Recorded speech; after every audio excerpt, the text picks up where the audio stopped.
TV. Keberadaan kebun raya di Rata Totok pantas disyukuri karena menjadi investasi lingkungan yang sangat berharga untuk masa depan.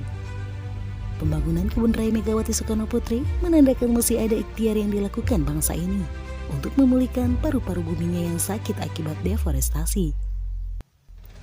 Ini merupakan pertama di dunia sebuah kebun raya berdiri bekas tambang emas.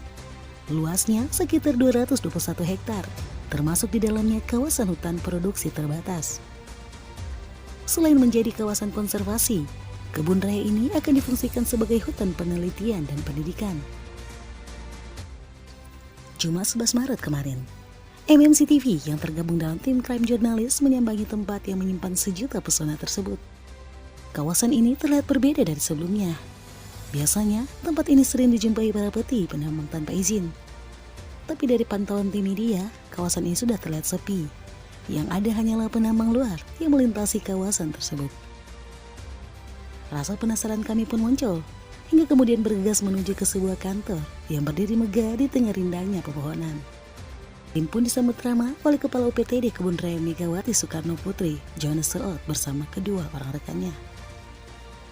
Kepada tim crime jurnalis ia mulai bercerita. Katanya, sejak ia menjadi Kepala UPTD yang baru, kawasan itu sudah jarang terlihat aktivitas dari penambang tanpa izin. Menurutnya, kesadaran masyarakat saat ini sudah lebih tinggi, karena pihaknya terus mensosialisasikan ke masyarakat agar menghindari aktivitas menambang di kawasan terlarang ini. Ia pun berharap kebun raya ini akan dikelola dengan semakin baik nantinya. Contohnya air, sebagai salah satu kebutuhan pokok akan diupayakan secepatnya. Bahkan penataan taman akan dilakukan sebaiknya dengan mengembangkan potensi-potensi yang ada di dalamnya. Untuk perkembangan kebun raya Megawati Soekarno Putri saat ini bagaimana kondisinya? Ya, kondisinya ketika saya datang ke sini kan saya amati dulu seperti apa.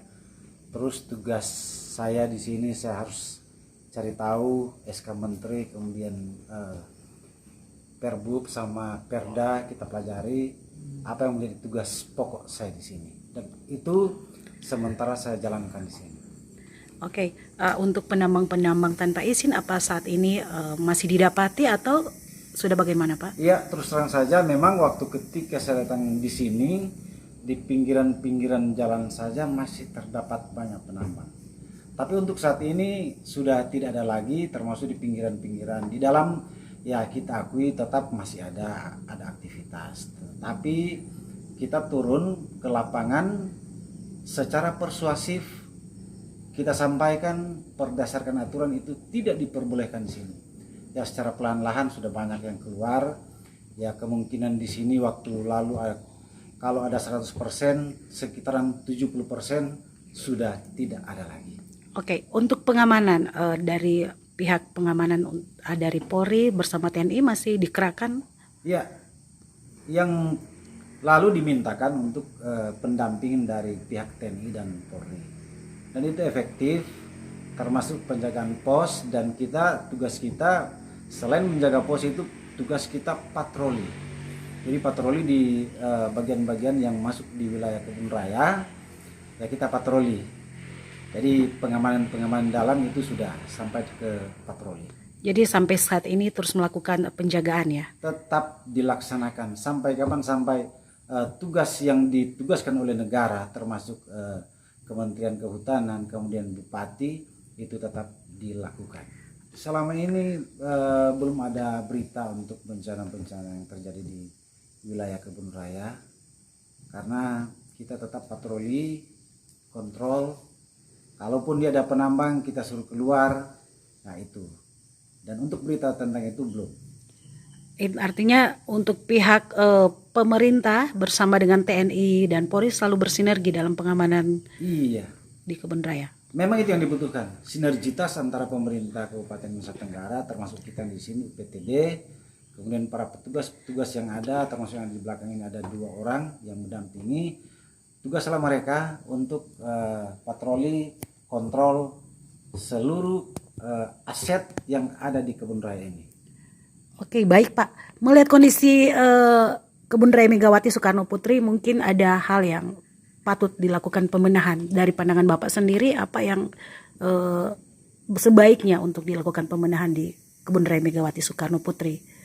Ya, memang setelah saya ditugaskan oleh Bupati James Mendak, itu saya kontrol langsung, melihat langsung, secara langsung melihat batas wilayah, kemudian ada bangunan-bangunan, kemudian yang sudah ditanami, kita perlu untuk ada pembenahan-pembenahan, termasuk gedung-gedung yang sudah dibangun, kita perlu ada pembenahan, termasuk juga yang sudah ditanam, yang sudah dilakukan oleh Nyumon, kita perlu amankan semua. Untuk air, apa kondisi air di sini ya?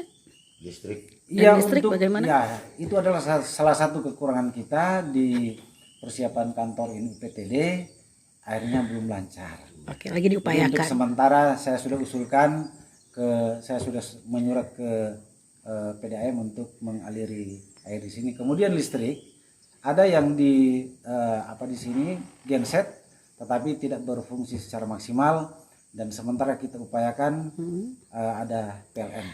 Oke Pak, di sini saya menarik ya, berarti kita melihat air-air ini bahwa kesadaran dari masyarakat untuk menambang dengan tidak ada izin, mereka sudah tidak melakukannya, dan saat ini kami tertarik melihat di depan meja ini ada buah nangka dan lainnya. Apakah ini berarti bahwa memang Kebun Raya Megawati Soekarno Putri sudah akan berfungsi sebagaimana mestinya seperti kebun raya gitu? Ya, ini adalah potensi yang sudah saya dapati. Saya juga turun langsung ini saya yang petik ini ya.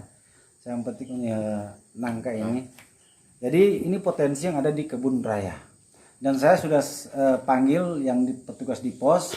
Saya katakan bukan cuma jaga-jaga pos, tetapi jaga untuk tanaman yang sudah ada, termasuk mangga dan lain-lain. Orang bersihkan, kalau sudah ada tali-tali yang itu kita bersihkan. Oke. Megawati Soekarno Putri ini juga sebagai tempat penelitian ya Pak? Iya, penelitian dan pengembangan. Oke. Iya, harapan saya seluruh masyarakat, bukan cuma orang Minahasa Tenggara, tetapi di luar Minahasa Tenggara menyadari bahwa pentingnya kebun raya ini kita jaga baik-baik demi pengembangan, termasuk ke depan kalau dia akan jadi tempat wisata, contoh sama dengan tempat wisata di Kebun Raya Bogor, itu yang kita dambakan. Tambahan Pak. Tadi bicara ini kan luas berapa tadi ya? 221 hektar. Nah, dengan luas 21 hektar ini bagaimana pengamanannya? Ya, pengamanan itu kan pertama kan kita ketahui dulu batas wilayah. Jadi itu yang ditugaskan ke petugas-petugas di sini untuk patroli. Di mana saja sampai di mana batas itu patroli, termasuk pengamanan batas wilayah. Jadi itu memang ada kesulitan di lapangan kita, apalagi kalau malam kita fasilitas juga kurang kan, kita butuh senter dan lain-lain. Untuk di medan seperti ini, apalagi kalau hujan-hujan itu kan licin jalannya, tidak ada yang jalan yang memadai untuk kita. Oleh sebab itu kita juga dengan keterbatasan ini kita harus melakukan apa yang bisa kita lakukan. Apakah seluruh lahan kebun raya ini sudah dipasangin pembatas begitu? Sudah ada semua. Berapa? Sudah ada semua ya? Sudah ada. Berapa banyak personil untuk menjaga keamanan sini? Ya, untuk sekarang ini ada 16 personil yang baru tahun ini ya. Tahun lalu kita cuma 10 orang. Tapi ini sudah ditambah 6, jadi 16 personil. Apa itu minim menurut Bapak?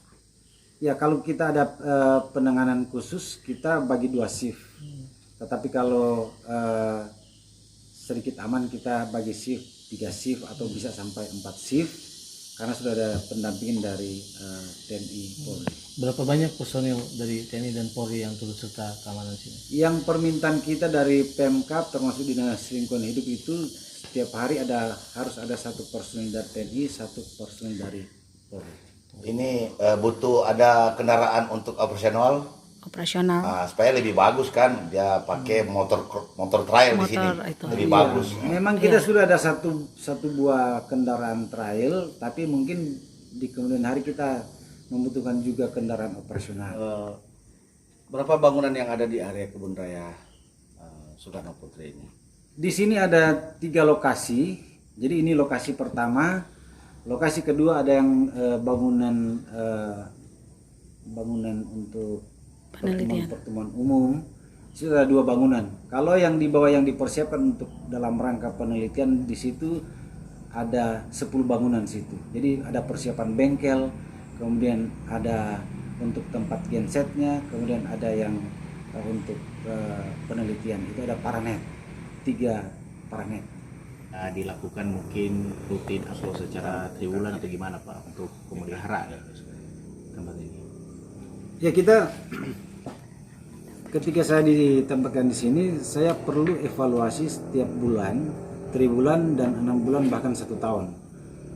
Nah, kita evaluasi 1 bulan, di situ kita dapati kekurangannya, makanya itu yang kita memberikan masukan kepada pimpinan, kepada atasan saya. Itu sudah diberikan masukan itu. Iya. Karena kan yang kita di sini sejauh ini kita melihat sebenarnya kan sudah ada jalan setapak mungkin untuk pengunjung atau untuk masyarakat yang bisa mengelilingi atau apa tuh Pak di sini, tapi sudah berumput di dan kasihan itu DP fasilitas yang diberikan pemerintah. Ini gedung-gedung saya sini memang cukup luas, jadi pemeliharaannya butuh juga personil untuk pemeliharaan, kemudian anggarannya. Ya, itu sudah saya berikan masukan ke pimpinan, ke kepala dinas, bahwa di sini butuh dana untuk pemeliharaan gedung, pemeliharaan taman, pemeliharaan jalan. Karena ini berbicara taman ya Pak, jadi sudah selayaknya lah seperti taman itu berfungsi, tapi kenyataannya kan tidak seperti itu. Memang kita harus akui itu kekurangan kita di sini, itu salah satu itu. Kita punya kekurangan. Apalagi kan tadi harapan Bapak kedepannya bisa menjadi tempat objek wisata. Iya. Apakah sudah ada dana atau anggaran yang sudah disiapkan oleh Pemkab sendiri untuk khusus pengelolaan? Iya, kita susun juga anggaran untuk saya sudah sempat susun, jadi untuk penambahan bunga-bungaan, kemudian buah-buahan yang kita sudah sempat konsepkan proposalnya, saya sudah serahkan ke sekretaris dinas.